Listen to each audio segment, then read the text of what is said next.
original game. Would it possibly work? I suppose it could. But it would need a really, really tremendous title screen. A title screen that says with bold and uncompromising conviction, "This is the Stanley Parable 2." Let me see if I can whip something up. All right, perfect. Go ahead. Take a look.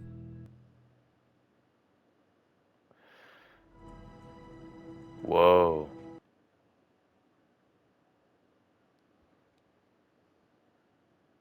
This is the story of a man named Stanley. Stanley worked for a company in a big building where he was employee number 427. Employee number 427's job was simple. He sat at his desk in room 427 and he pushed buttons on a keyboard. Orders came to him through a monitor on his desk, telling him what buttons to push, how long to push them, and in what order. This is what employee 427 did every day of every month of every year. And although others might have considered it soul-rending, Stanley relished every moment that the orders came in, as though he had been made exactly for this job. And Stanley was happy. Okay. And then one day, something very peculiar happened. Something that would forever change Stanley. Something he would never quite forget. He had been at his desk for nearly an hour when he realized that not one single order had arrived on the monitor for him to follow. No one had showed up to give him instructions, call a meeting, or even say hi. Never in all his years at the company had this happened, this complete isolation. Something was very clearly wrong. Shocked, frozen solid, Stanley found himself unable to move for the longest time. But as he came to his wits and regained his senses, he got up from his desk and stepped out of his office. All of his co-workers were gone. What could it mean? Stanley decided to go to the meeting room. Perhaps he had simply... Stanley picked up the bucket.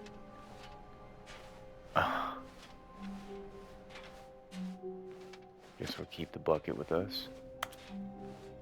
Stanley clutched the bucket tightly to his chest and entered the door on his left. So go to the door on our left.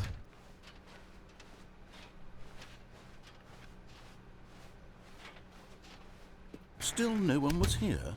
Stanley needed the bucket's warmth and comfort now more than ever. Perhaps his boss's office was where he'd find answers. Let's see. Coming to a staircase, Stanley and the bucket walked upstairs to the boss's office. We're gonna go downstairs. You found one of them. One of the miniature Stanley figurines. Remember, no reward for collecting all of these, only the intrinsic pleasure of a job well done. You can't buy that sort of happiness, Stanley. God knows I've tried. So, I implore you to savor each and every moment you come across one of these beautiful figurines.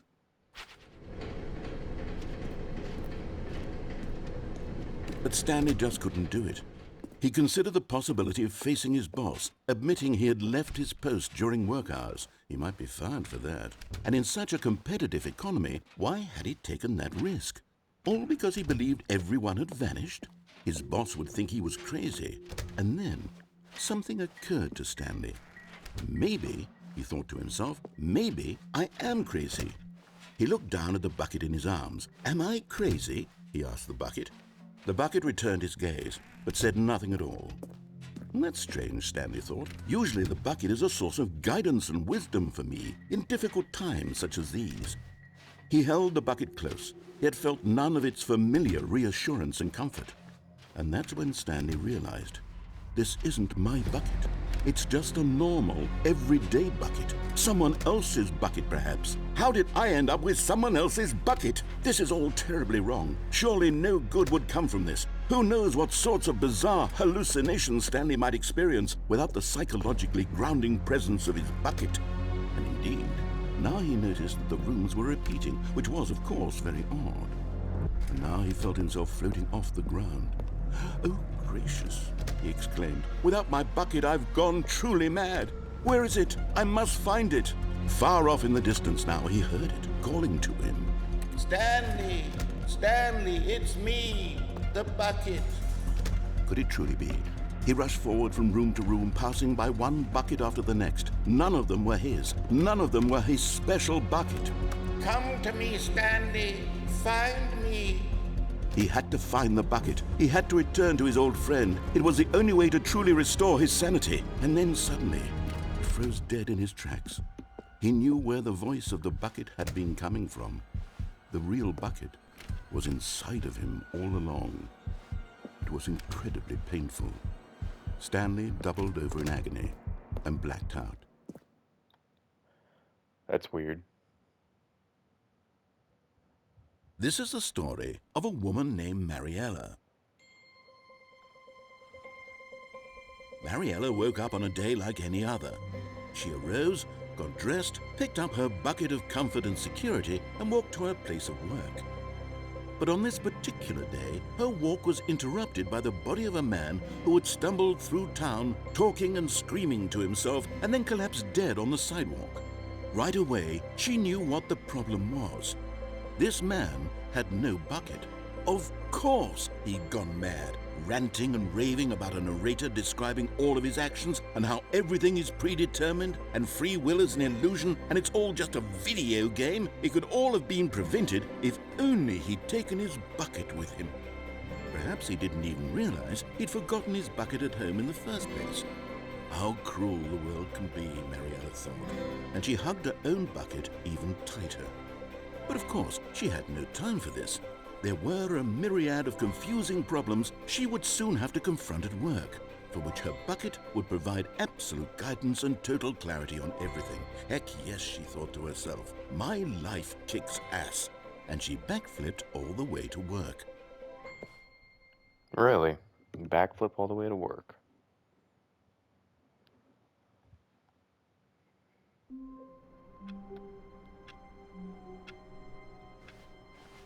All of his co-workers were gone.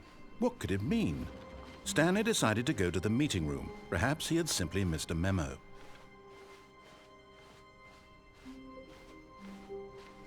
When Stanley came to a set of 2 open doors, he entered the door on his left. Let's see.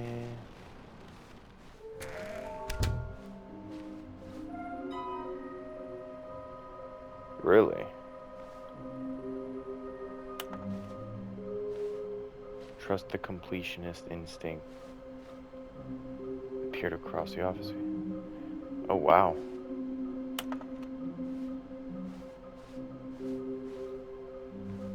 It's like some scary stuff.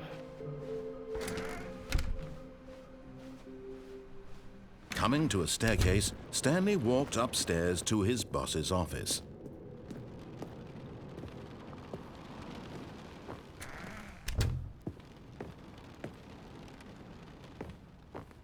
Stepping into his manager's office, Stanley was once again stunned to discover not an indication of any human life. What could it mean? Stanley wondered aloud to nobody.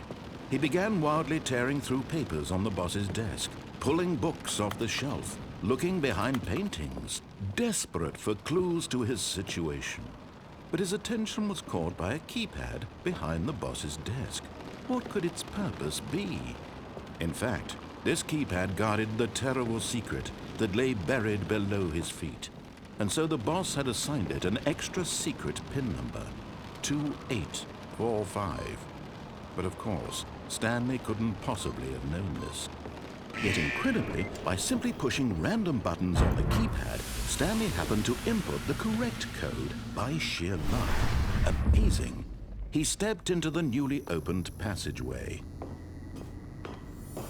Another miniature Stanley figurine. This, there really must be a snappier name for these things. What about mini-stands? Stanley figs? What about Stanlerines? Yes, I think I like that. Another Stanlerine under your belt. Okay.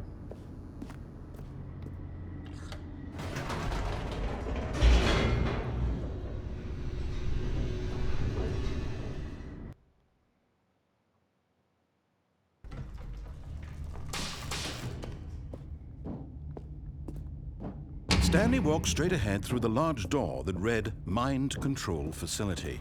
Now we're gonna go Although this escape. passageway had the word escape written on it, the truth was that at the end of this hall, Stanley would meet his violent death. The door behind him was not shut. Stanley still had every opportunity to turn around and get back on track. At this point, Stanley was making a conscious, concerted effort to walk forward and willingly confront his death.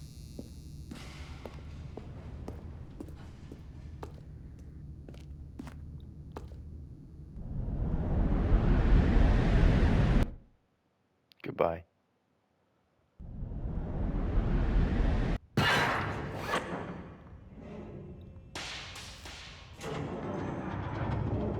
As the machine whirred into motion and Stanley was inched closer and closer to his demise, he reflected that his life had been of no consequence whatsoever. Stanley can't see the bigger picture. He doesn't know the real story, trapped forever in his narrow vision of what this world is. Perhaps his death was of no great loss, like plucking the eyeballs from a blind man. And so he resigned and willingly accepted this violent end to his brief and shallow life. Farewell, Stanley.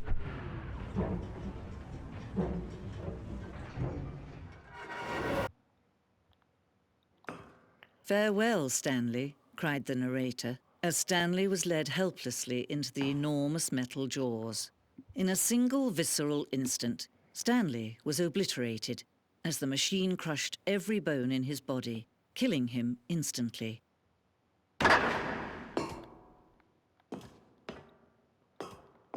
Or was I? And yet it would be just a few minutes before Stanley would restart the game, back in his office, as alive as ever. What exactly did the narrator think he was going to accomplish? When every path you can walk has been created for you long in advance, death becomes meaningless, making life the same. Do you see now? Do you see that Stanley was already dead from the moment he hit start? A lot of weird themes to this and a lot of craziness.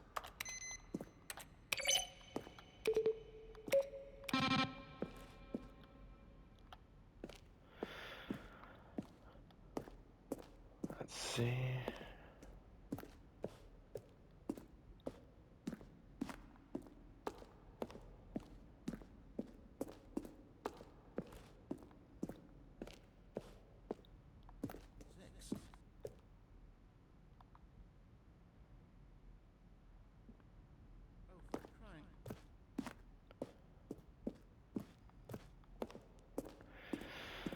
Okay.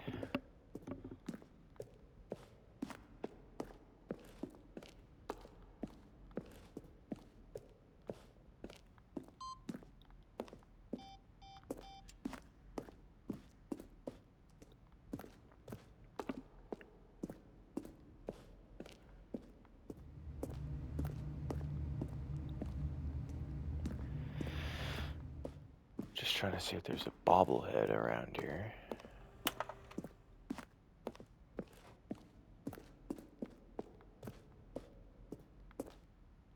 There was a war zone?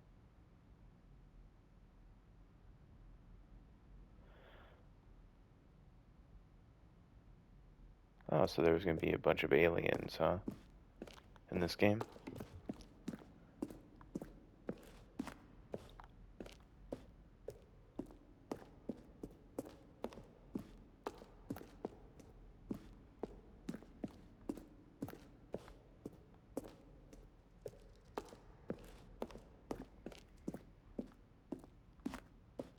Here we go. Oh, look at these two. How they wish to destroy one another. How they wish to control one another. How they both wish to be free. Look at that. Can you see? Can you see how much they need one another? No, perhaps not. Sometimes these things cannot be seen. But listen to me. You can still save these two. You can stop the program before they both fail. Turn off your PlayStation. There's no other way to beat this game. As long as you move forward, you'll be walking someone else's path. Stop now and it'll be your only true choice. Whatever you do, choose it. Don't let time choose for you. Don't let... Oi.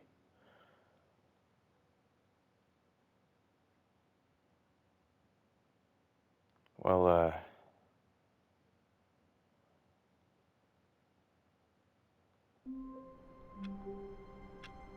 that wasn't exactly... All of his co-workers were gone. What could it mean? Stanley decided to go to the meeting room. Perhaps he had simply missed him. Stanley lifted the bucket into his arms, and a wave of comfort rushed over him. Stanley clutched the bucket tightly to his chest and entered the door on his left.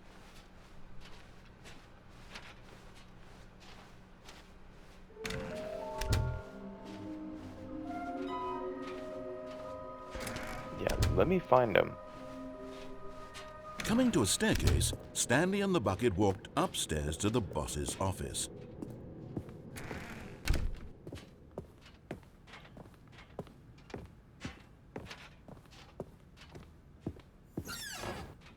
Okay. Okay, I'm going back to the name of these little Stanley figurines, and now I'm torn between Stanlerines and Figlies. What do you think, Stanley? What name better encapsulates the intrinsic sense of happiness that you get from seeing a small number in the corner of your screen go up by 1? Let me sit on it. I'm sure it will come to me.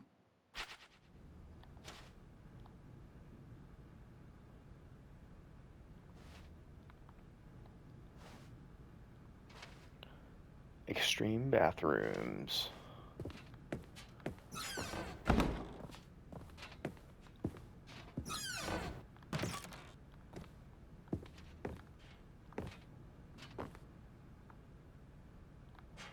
That is messed up.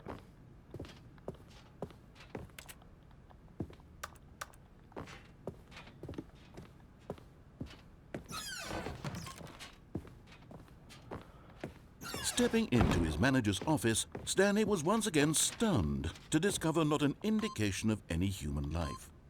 Crushed by the weight of this revelation, Stanley may have broken down into an emotional dumpster fire if not for the soothing presence of the bucket. But Stanley guessed the correct code by sheer luck. Was it that the bucket knew all along? Was the bucket guiding him? Yes, this is certainly the most logical explanation. It most certainly is.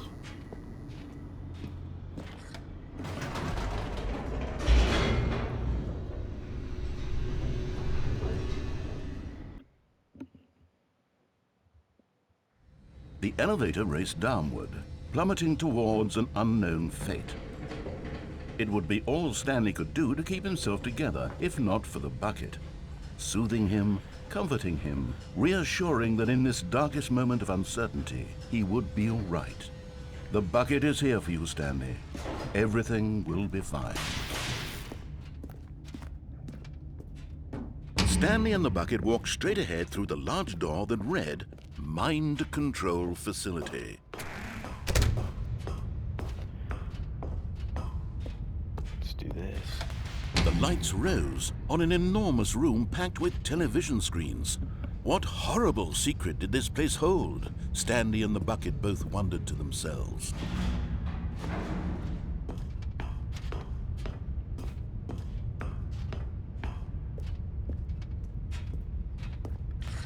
So The many monitors endings. jumped to life, and Stanley nearly dropped the bucket in shock. Everyone in the office was being videotaped, monitored like guinea pigs. The bucket had never seen anything like this, and it very nearly burst into tears as Stanley cradled it gently, reassuring it that everything would be fine. Was the bucket under the mind control facility's influence as well? Had the bucket been told to do things it didn't wish to do? What kinds of things does a bucket want to do or not want to do in the first place? These questions raced furiously in Stanley's feeble mind. No! He screamed into the bucket. He couldn't accept it. His own life in someone else's control. Never! He squeezed the bucket tighter. His one friend in the entire world. At this point, he could trust no one except for the bucket. But here was the proof. The heart of the operation. Controls labeled with emotions, happy or sad or content. Walking, eating, working, all of it monitored and commanded from this very place. And as the cold reality of his past began to sink in, Stanley decided that this machinery would never again exert its terrible power over another human life. For he and the bucket would dismantle the controls for good.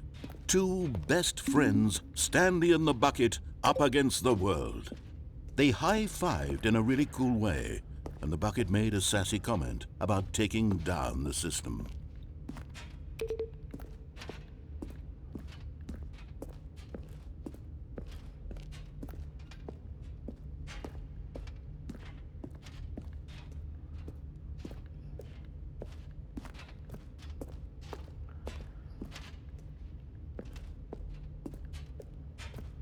Where's number 4?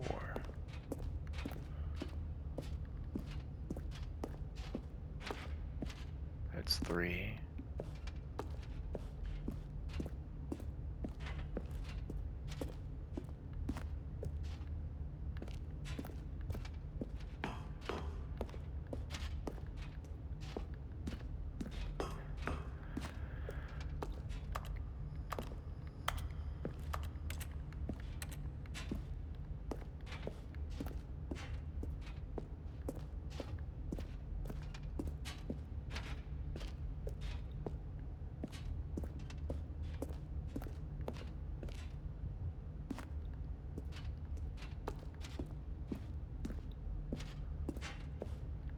I see. It's up there.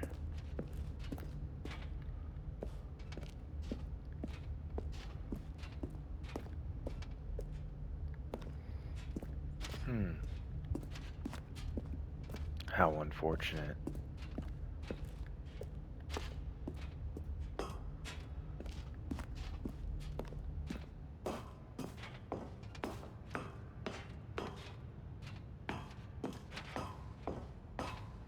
When at last they came to but at the last second, the bucket jumped in and pressed the button to turn on the controls. Stanley gasped in horror. Had this been the bucket's plan all along? To take over the machine and claim the power for itself? How could the bucket have betrayed him like this? Stanley was prepared to throw the bucket away in disgust when suddenly an image appeared upon the enormous screen. Birds. Silly, silly birds. The control buttons became active again.